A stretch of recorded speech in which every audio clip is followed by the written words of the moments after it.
Hi, this is Elliot Fishman, and we're live, and I'm live from home today. And I'm on nights starting tomorrow for a week or so. And so I thought maybe I would do some work from home today because I have three meetings, three presentations next week on these pancreatic seminars, and I haven't quite got my talks all polished.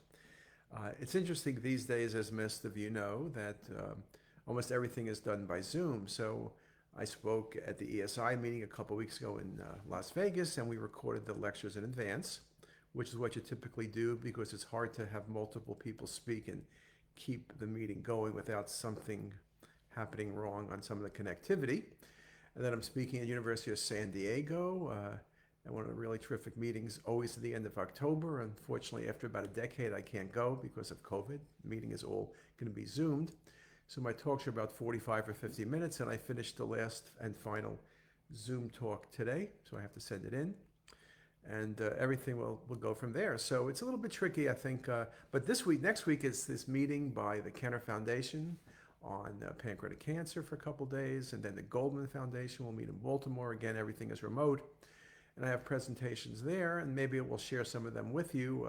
I have this interesting talk at the Goldman Foundation on how reading CT will look in the future. So I'm working on that. Have a lot of thoughts about how we could do things differently. And so I'll put that together, and probably when I finish that talk, which will be next week, maybe in a couple of weeks we'll have it on CTisus, and if not, we'll surely discuss it. So I did wash my hair, I did comb it, I didn't blow dry it, so that's why I got that super cool look, and I'm in my Hopkins sweatshirt, so that's also super cool. And I see we have some friends logging in, Tommy from Sweden, and hope everything is good there with COVID. And I know they've had some issues. And John from Virag, which is over in the hospital. And so far, so good in Baltimore. I think everyone is being very careful. I think my advice to everybody is to be very careful because as it gets cooler out, the weather's been pleasant, but it is getting colder. People are getting tired of being inside for 8 months. And as things get a little bit crazy, I think people will be going to more events inside perhaps, or going out to eat more. And there's no doubt with COVID, if nothing changes, I'm not sure what we'll do, but I surely will say is that unless you're distancing and you're wearing masks, it's just not gonna be good. And I think we want to make sure that everybody's safe. So that becomes very, very important. So I hope everybody's doing well. I know mentally, I know that we speak a lot about that at Hopkins and you read about it online, but it's probably good advice that it's very stressful for everybody. And so I'll say on behalf of CTisus, we recognize that. So we're trying to be good about what we bring you and bring you lots of information. But also I think you need to be personally very careful that people have different stresses. It's different if you have your kids at home driving you crazy because there's no school. It's different than being single, but being single and not dating and not going out and not socializing or not going out and giving lectures and not traveling, whatever you like, the fact that you're not doing it is problematic in your world. And I think it does get a little bit stressful for people because I think the longer it goes on and there's no end in sight. This is not like we said, okay, 12/31, this is over, 1/1/21, you're back in business. It's going to be hard to tell when this is over. And it's not going to be like a light switch flipping on, flipping off. It's going to be a gradual letdown of things. But how much of a letdown? When will you not have to wear masks? When you will be able to sit next to someone? When will you go on a plane or go to a hotel or go to Disneyland and feel comfortable? When are you going to go to Disneyland and they're going to have the characters? Are you ever going to see Goofy and Pluto and all the other guys, Yogi Bear, if you go to Universal? Are you going to see any of those guys again? Or is the future going to be that they're going to have all the characters behind the glass and you can take a picture through the glass, or they'll have some visual 3D picture of you making believe you with Snow White or something. So I think it's very challenging at any and every age. So all I could say is we're all in the same boat together in many ways. Hang in there. Anything we can do, just let us know. And a fewer people logging in. Eduardo from Mexico, Philip Taylor all the way from Northern Virginia, and Lucia from Pavia, Italy. So we got the world covered. So today I'm speaking about the vascular imaging of the extremity. So let's just think about that for a second. So we do give a number of talks on that. There's a lot I can speak about. So I'd like to just give some helpful hints. So when you say vascular imaging of the extremities, the two biggest categories we do, probably most of you do, a trauma. So think about upper extremity, think about lower extremity, gunshot wounds, stab wounds. And what do we look for? We look for the integrity, typically, of the vasculature. Is there vessel injury? Is there pseudoaneurysms, active bleeding, vessel occlusion, AV fistulae? You could think about it upper and lower. We also look at times, the main reason for the study is patient had a gunshot wound or MVA, and you're looking at trauma. Is there a fracture present? And also, what is the extent of the fracture? What's the orientation? What type of procedure needs to be done to kind of put the patient back together again? Then the other thing we do a lot of, particularly for the lower extremity, is peripheral vascular disease. Older population, aging population, peripheral vascular disease is very common. We'll be looking at peripheral vascular disease in terms of vessel patency, vessel stenosis, looking at potential areas for angioplasties or areas for grafts, looking for the extent of involvement. CT is very good for all of those applications. Obviously, we do other studies in terms of vascular imaging, at times looking for tumors. I did a study yesterday looking at the vasculature of the upper thigh because they wanted to do some reconstructive surgery, some gender reconstructive surgery. So you want the vascular map to be able to show that better. That's one of the things also we'll do. In the upper extremities, you're looking for patients who have AV fistulas, for patency or complications of AV fistulas. We also look again for potentially for complications of surgery, complications of tumors or extent of tumors. So there's a range of things to do. So let's just think about how we do things. So if you have, now this is going to be dependent on the technology you have at your institution. One of the things when you do vascular imaging of the extremities, or almost any imaging of the extremities, is you need to separate the bone. Often you'll want to remove the bone. Obviously in trauma cases, the bone is the predominant thing you're going to be looking at. But for a lot of the vascular stuff, peripheral vascular disease, AV fistulas, vascular injury, you want to look at the vessels. And the bone often gets in the way of looking at vessels. Particularly a good example would be when you get to the trifurcation beneath the knee and you want to see the vessels distally, the tibia and fibula really just get in the way. You could rotate it and look from behind, but the vessels often curve around. And so you really don't get a single great look, and you don't get the great look that the clinicians really want to be able to see. So that's very, very important. So a key thing is to remove bone. And forever in CT, bone removal is something that we've done. Now, bone removal, Derek Nye developed this really good bone removal algorithm that does incredibly well in most patients. It's challenging when you have metal in place and subsequent artifacts, like a total knee or a total hip, but we've actually done very well in looking at that. It becomes more of a challenge in the upper extremity, particularly if you're trying to get some of the neck involved. But so there are tools that do that, but the single best thing I think for that really is dual energy CT. With dual energy CT, because of the difference between calcium and iodine, different K edge, you're able to really nicely separate bone from vessel. And so it's much easier. So if you have a scanner that does dual energy, to me, the best dual energy app has always been bone removal. It does a wonderful job taking away the bone, but not taking away the vessel. So it's really, really good. I sometimes think the only time it really errs is with patients with really heavy calcification. Then sometimes it has problems, but typically that's a smaller issue and we can get around that. We always do make the point, of course, upper or lower extremity, when you do bone removal and you create 3D maps, you want to make sure you look at the source images. It's always possible, and the presence of calcification is one good example, particularly dense calcification, where the algorithm thinks about the calcification as being bone and so removes it, and then also removes some of the contrast nearby, and then instead of being able to say, well, the patient has narrowing of the vessel, but there's some flow, it looks like the vessel's totally occluded, and then you have a problem. So let me not be rude, so I want to take a second looking to the left here. We have Liliana's back from Palo Alto. Hi, Lydiana.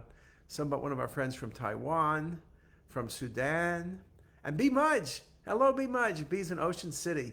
It's a good place to be. No wonder she retired. So hang out in Ocean City, and then Celia from Germany. So we got the place covered from Ocean City to Germany. Quite a spread of places.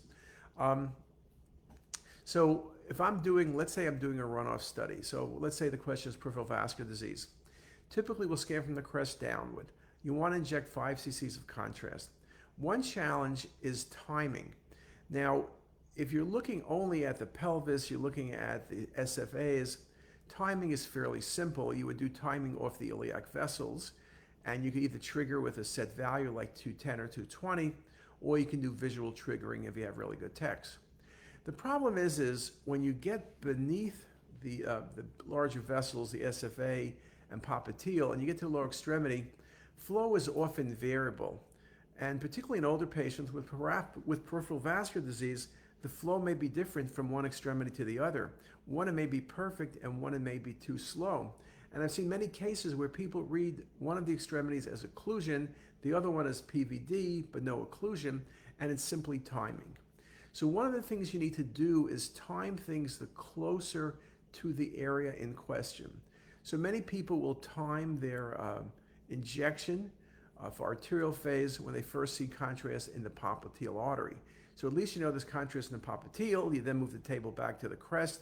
You come straight down, and by the time you're back down, flow is seen in the arterial structures, and you have good visualization. So that's one way of thinking about things. Sometimes people don't like that because they have to move the table and they're afraid of not catching the timing correctly. Another way of doing it, and one way I think maybe is the best way, again, if you're dealing with older patients and peripheral vascular disease, adding a few seconds, instead of scanning at 30 seconds from the crest downward, going to 40 seconds might be a logical thing because cardiac output in general is less in older patients, and so you're not going to typically have a problem with venous contamination. Again, the reason you don't want to be late is because you don't want venous contamination, and also the better time you are, the brighter the vessels are. So you could do that really well, and so that's one way of thinking about it. The other thing you can do, and this is what I have our techs do, if you're doing patients with peripheral vascular disease, no matter how well you time things, it's often hard to get the optimal flow in both extremities. So a good rule I have, it's very low radiation dose, and these are older patients, and it's peripheral, is do your timed run as best you can, and then come back, do about a 10-second delay after you finish, come back and scan from a little above the knee at the popliteal SFA junction, and then scan the lower extremity again. And that's just wonderful. I had a case the other day. The person's initial read was occlusion of the patient's popliteal, and only when you had the venous did you realize the patient had flow. It was just slower flow down through the trifurcation vessels. So I think that's a really good way of doing things. I think it becomes important because it gets around the problem, and you could make a terrible error if you don't make sure you have the later flow. That works really well. Again, as I mentioned, when you're looking at the automated bone removal, if that's what you're doing with dual energy, you need to be very careful. Make sure you scroll through that you match the 3Ds with the axials so that you know that that vessel occlusion that it's showing is really occluded, that there's not some flow present, but the dense calcification is causing the computer to overshoot and overcall the extent of involvement. So that's really a good thing to do. Now, another thing from the patient prep side, and all techs know this, the patient needs to be comfortable. Sometimes you might strap their legs together so you have the feet up like this, and the patients aren't moving. The worst thing on runoff studies is someone raising their legs or moving their legs side to side. That kind of screws up the study. So that works very nicely, whether you're using bone removal with dual energy or classic bone removal. I think classic bone removal works well. The only challenge with classic bone removal is in very dense calcified vessels. The computer, again, will typically err and remove too much. So you're going to have to go through the data set, the whole volume, and really repair, put data back in. And I do that as well. So that's not really that big a deal, but it's just something you need to avoid making mistakes. In terms of upper extremity trauma, our most common uses are trauma. And again, if you're doing bony trauma, It's fairly simple, but usually it's a question of bone and vessel. Same thing, lower extremity. If you have gunshot wounds, stab wounds typically are mainly vessel, looking for hematoma and looking for vascular injury. So, in terms of upper extremity, people always ask arms overhead, arms by the side. To me, the most important thing is patient being comfortable. Sometimes it's really hard, particularly if you're going to do a whole body, to have the arms over the head. The scanner doesn't travel that far. So putting the patient's arms by the side is really not a big deal for me. I would like to inject on the side contralateral to the patient's injury. And if I put the arms by the side, I'll typically put both arms by the side. In the old days, scanners would create a lot of artifact when your arms were by the side. Now I don't see too much artifact, so it works out very well. And again, the patient isn't moving. You have the arms by the side, and you're able either to do the reconstruction as part of the chest, abdomen, pelvis, and then maybe you go back and target over the upper extremity and reconstruct with a smaller field of view to get better detail. Again, I'm going to use bone removal. That's very important. Again, we'll look at the bony structures, looking for the presence of fractures, dislocation, and then looking at the vascular injury, so you can track from the subclavian, let's say right subclavian, to axillary, to brachial artery, to radial and ulnar artery, and then the arcade in the hand. I always find the hand a bit difficult to get the arcade well filled. It is a challenge no matter how you time it. I think timing for upper extremity is usually not that difficult. One thing I mentioned, maybe I mentioned before I didn't, was if there's a right-sided injury, I'd like to inject on the left side. I'd like to inject on the contralateral side. When you inject on the same side of the injury, you get substantial artifact, and that can make things more difficult. It's, obviously if you're doing lower extremities, which side you inject on is not going to matter. But if you have upper extremity, and the same thing is true with things like subclavian steel, looking at subclavian arteries, I always like to inject contralateral, so the beam hardening artifact is just not going to be there in the areas that you have questions for. So about 17 minutes in, so let's see, people have questions. Hey, Meg Fines is calling from New Jersey, and Maiden Ernst is in from Switzerland, and Akira, what contraindications of CT venous extremity if we direct CT venous technique? Okay, so the question is, what about venous imaging? I honestly believe CTA, looking at the arterial structures, is easier. If you're doing venous imaging, the biggest challenge is being too early. So one of the things people recommend, that this is going back to the days when people were doing runoff studies, venous, for doing pulmonary emboli. Typically, people were saying at that point to wait about 120 seconds from the crest down to get good visualization. And I think the biggest danger is being too early. I don't think I would wait 120 seconds, but typically 90 seconds works fine. Narrowed windows. I think venous imaging of the lower extremities, to me, is more difficult. If you're looking for clots, then it's a bit easier because you can see thrombi, it stands out well as long as things are opacified. But doing vascular 3D mapping of the pelvis is okay, but when you get to the thigh and lower extremity, especially beneath the knee, I find it more difficult doing venous mapping. So it is a little bit of a challenge. I think it's just that timing is really hard, and once the once the veins opacify, there's a lot of background enhancement in muscle, and there's a lot of noise in the image, so it's a little bit trickier. So you need to be very careful. But it's something that we do. Obviously, as I said, the pelvis itself, upper thigh is really easy. I find more challenges in the calf, which is why people are typically looking for calf thrombosis are not doing CT, but they're doing ultrasound. Delayed scan of contrast media volume if we inject from leg in CT upper extremity. Oh, if you're injecting from the leg, remember we always did, maybe B could tell me the answer, we always injected from down below. It's very hard to time things when you're injecting from a lower extremity injection. I think then you really have to measure density values somewhere. If you want to do upper extremity, then you better be measuring somewhere in the mid-thoracic aorta so you can get some feel of where the contrast is, so the contrast will be able to come up and then go into the extremity. So I couldn't give a preset. I surely would do a triggering, let's say a trigger of maybe 220 or something in the patient's mid-thoracic aorta. Then I think by that point you would be okay. The vessels would then fill out, and you'd be in pretty good shape. I think injecting from the lower extremities to me is always a challenge. It's always one of the hardest timing things to do because it's just really, it's hard to control the flow. And particularly if you're doing it in the foot, there's always a smaller vein. I know sometimes as the pediatric patients, the only access, but it's much more challenging. I think you need experienced techs who actually can not so much measure the 220, but basically look and say, okay, I see the contrast. The monitoring, the contrast is here. Now I can start. So I think that's where experience really does help out. So I've used up my time. I didn't cover everything. I will tell you that I am working on some talks for RSNA. So they'll be on CTisus probably not till next February on imaging the lower extremity and imaging the upper extremity with CTA. We have a lot of new talks just to let people know that I have about 4 talks I have to finish till the February. Literally, we have it spread out, and we have a lot of new talks. So it's not just updating a talk I've given before. We have totally new talks that we've never done on CTisus.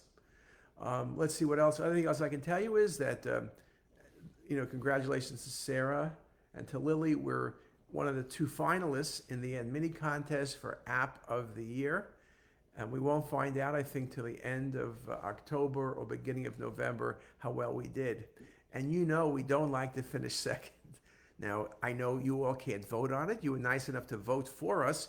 So we got into the quarterfinals and then the semifinals, finals, and everything else that happens is done by a secret panel. I don't know who the secret panel is, so we can't bribe anybody. But we can hope that people like the CTisus iQuiz. I don't think we've ever won an award for that. We've won about 3 or 4 and minis for best app. So we're optimistic, and I use the word cautiously optimistic, that we'll do well. So with that, I thank everybody for their attention. It's a lot of cool stuff we're updating, and there's a whole new version of Facebook, and we're trying to create more and more stuff on YouTube and Instagram and on CTisus. And with that, I want to thank everybody for their attention, and have a great day. Bye, guys.